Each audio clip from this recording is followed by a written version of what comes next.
porque agora a gente vai voltar a falar sobre a guerra no Oriente Médio. Os Estados Unidos fizeram ataques a várias cidades costeiras iranianas, atingindo cerca de 90 alvos.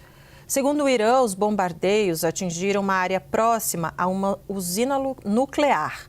Sobre isso, a gente conversa com a professora de Geopolítica da Escola Superior de Guerra, Mariana Khalil. Professora, que bom tê-la aqui conosco. Muito obrigada pela presença. E eu já começo te perguntando, né?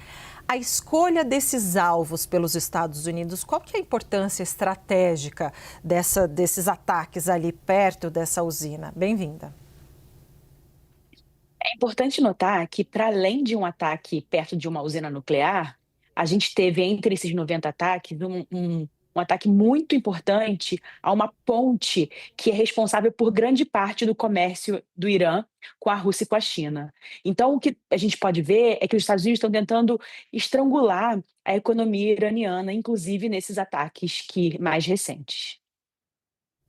Professora, quando, claro, né, há crimes de guerra, há leis, entre aspas, numa guerra, pode atacar infraestrutura do país, como pontes, por exemplo, usinas nucleares, hidrelétricas, enfim, como fica isso no contexto? Olha, tem algumas coisas que são para além dos limites da regra da guerra, mas o ataque à infraestrutura crítica é exatamente o objetivo de uma guerra, estratégico e tático de uma guerra, né? Que é evitar que o Irã tenha acesso a lugares que promovem força militar, força econômica, força política para ele. Então, é normal que haja ataques a pontes, por exemplo. É claro que ataques próximos a usinas nucleares são super condenáveis, porque podem gerar desastres, inclusive com impactos ambientais muito importantes, impactos humanos extremamente relevantes. E todo mundo criticou, por exemplo, quando a Rússia fez isso na Ucrânia. E os Estados Unidos aparentemente resolveram repetir, e de uma forma bastante temerosa. Mas as informações são bastante difíceis da gente acessar. Existe uma coisa chamada névoa da guerra, que transforma tudo que está acontecendo na guerra em um grande ponto de interrogação. Então, é claro que o Irã vai acusar os Estados Unidos de fazerem ataques muito complicados a seu território, mas a gente tem que esperar um pouco para saber o que de fato aconteceu, qual foi a proximidade real desse ataque à usina nuclear. O que a gente sabe hoje e nesse momento é que certamente essa ponte que promove o comércio do Irã com os Estados Unidos e desculpa, com a China e com a Rússia foi atacada, e isso para mim é muito, muito claramente uma tentativa de enfraquecer economicamente o Irã. Pois é, até porque militarmente, né, os Estados Unidos achavam que iam conseguir, agindo militarmente, sancionando também, claro, que eles iam conseguir, de repente, uma defecção ou alguma coisa, né, uma resiliência menor, né, de certa maneira o mundo se surpreendeu com o tamanho da resiliência iraniana, né?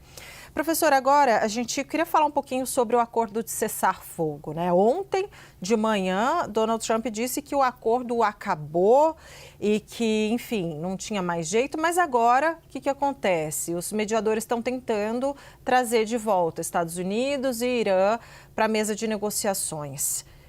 Qual avaliação você faz desse momento, né? É possível sentar à mesa no meio dessa troca de hostilidades? Em tese, teoricamente, o que nos diz a ciência é que um acordo é mais provável conforme os dois países envolvidos, ou as partes envolvidas, estão sofrendo mais. Então, quanto mais essas partes estiverem perto de um colapso, mais provável é o acordo. Então, eu acredito que a gente, nesse sentido, de acordo com essa teoria, que é uma teoria muito triste, né? Porque a gente fala que a população precisa sofrer, as populações todas precisam sofrer, os governos precisam estar próximos a cair, por exemplo, para ter um acordo, mas de acordo com essa teoria, a gente estaria longe de um acordo que de fato vingasse. Ainda tem uma complicação, que é o Israel, né? Que Israel é uma outra parte nesse conflito, que não está à mesa com os Estados Unidos, e os Estados Unidos não têm controle total sobre o que Israel faz. E existem objetivos distintos de Israel e objetivos dos objetivos americanos. Então, os americanos podem atingir o objetivo, mas Israel não. E aí a gente tem a continuidade da guerra, talvez inclusive arrastando os próprios Estados Unidos para uma guerra. Certo. E como fica a pressão internacional nesse caso, né? Mesmo o entorno, o mundo inteiro está sendo afetado. Politicamente, Donald Trump está sendo afetado nos Estados Unidos, sem contar os gastos, mas enfim. E o próprio Oriente, né, também. Como é que fica na sua avaliação esse cenário agora de troca de hostilidades de uma maneira mais global pelo mundo? A gente está num momento muito lamentável da história global, né, da história mundial, que é um momento de esgotamento de um sistema baseado em regras e valores e do levante de um sistema baseado em poder e interesses, que foi o que levou à Primeira e à Segunda Guerras Mundiais, por exemplo. Então, a gente está num momento em que o mundo está muito radicalizado internamente e também em suas relações exteriores. Então, por exemplo, como a Rússia vai criticar os Estados Unidos se ela está fazendo exatamente a mesma coisa na Ucrânia? E os Estados Unidos também não têm a moralidade no momento para criticar a Rússia. Então, a gente tem um momento de comportamentos que são muito distintos do direito internacional. Então, nesse momento, seria muito idealista, digamos assim, utópico, a gente falar do direito internacional, falar dos valores, falar das regras. Ainda assim, potências médias como o Brasil, o Canadá, por exemplo, está tentando resgatar, o Brasil está tentando resgatar as regras do direito internacional, a mediação, para que a gente possa avançar para um mundo menos conflituoso. Pois é, a senhora, você diz assim, né, sobre o que é o ideal, a utopia e o que prevê o direito internacional e o que acontece na prática, né, no chão e pelos ares também. A minha pergunta é, fazendo uma análise sobre uma fotografia deste momento, essa guerra, essa volta da troca de hostilidades, ela tende a se perpetuar?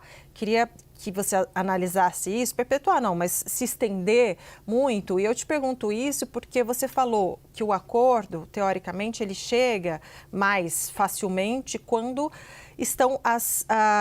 os litigantes estão à beira do colapso, né? Considerando sob essa ótica, avalia que essa guerra nesse momento vai continuar por mais algum tempo, um longo tempo? Olha, os Estados Unidos são imprevisíveis quando a gente está falando de um governo Trump. O Trump, pessoalmente, ele é muito imprevisível. Ele está sangrando internamente no que diz respeito à sua popularidade, principalmente em função da inflação, mas também em função dele ter prometido ser isolacionista em política externa, não fazer guerras e estar fazendo uma guerra. Mas existe todo o interesse do complexo militar industrial em torno do Trump pela guerra. Então, é muito difícil dizer o que ele vai de fato fazer.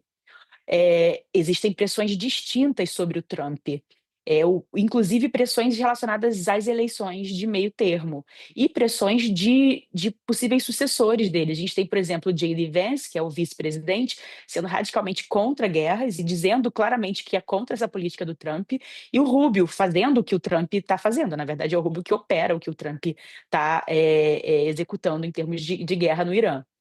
Por outro lado, a gente tem um Irã que ainda tem muito o que queimar. O Irã não é a Venezuela. O Irã, se o regime da Venezuela não caiu, né, a gente tem um regime que está sendo usado pelos Estados Unidos, instrumentalizado pelos Estados Unidos, mas não caiu. Certamente o regime iraniano vai demorar muito mais para cair. A gente tem uma estrutura do regime iraniano muito enraizada no Irã. A gente tem a Guarda Revolucionária super presente em estruturas burocráticas no Irã. Então, a gente vai ter um período muito longo até que, de fato, esses países, tanto os Estados Unidos quanto o Irã, cheguem perto da desistência em relação ao conflito.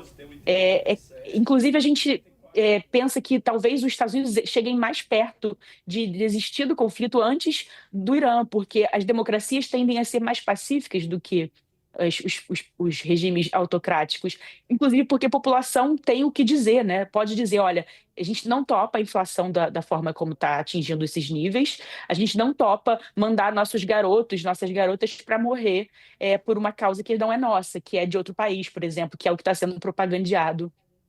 nos Estados Unidos, inclusive pela extrema-direita, que é contra a guerra. Então é muito complicado o momento no mundo, mas é possível que os próprios Estados Unidos desistam da guerra antes do Irã. Isso faça com que o governo Trump e os negociadores busquem um acordo que seja relativamente favorável aos Estados Unidos e que seja um acordo mais equilibrado para o Irã. E que no fim das contas, né, professora, a gente sabe que independentemente de qual acordo, se esse acordo acontecer, qual acordo for, Trump vai dizer que ganhou a guerra, que o Irã se rendeu e que está tudo certo. Enfim, essa retórica, ela virá de qualquer maneira.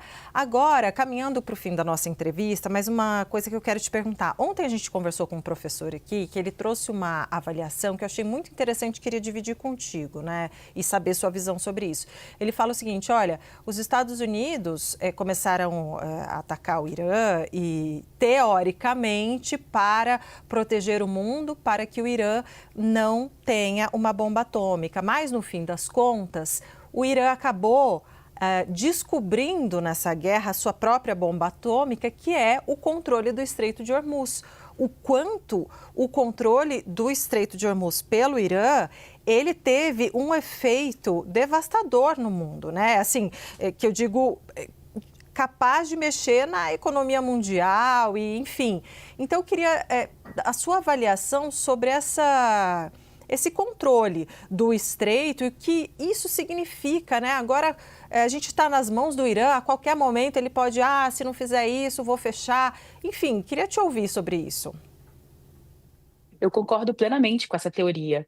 E eu vou além, os Estados Unidos já sabiam disso. Durante o governo Bolsonaro, os Estados Unidos chegaram a convidar o Brasil a fazer exercícios militares, exercícios navais no Estreito de Hormuz. Então, os Estados Unidos já estavam cientes disso.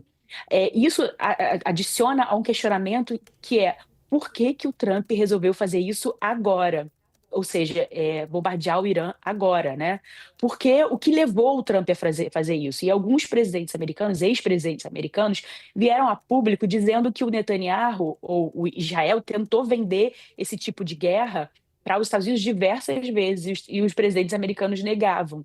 Agora, e eu lembro também que um coordenador de contra-terrorismo dos Estados Unidos, que era um cara republicano, um homem republicano, disse que não considerava o Irã uma ameaça imediata aos Estados Unidos. Então, tudo isso leva a gente a questionar o motivo de o Trump ter decidido fazer essa guerra agora.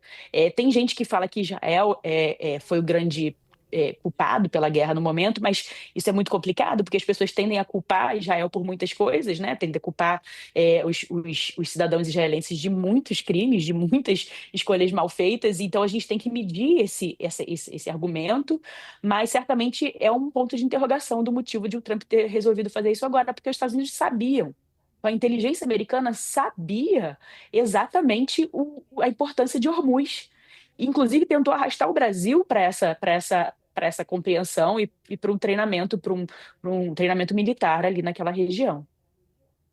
Tem um livro, né, que chama A Marcha da Insensatez, que fala, né, sobre as guerras que você fala que você não acredita. Não, mas espera aí, você sabe mesmo assim você vai fazer isso?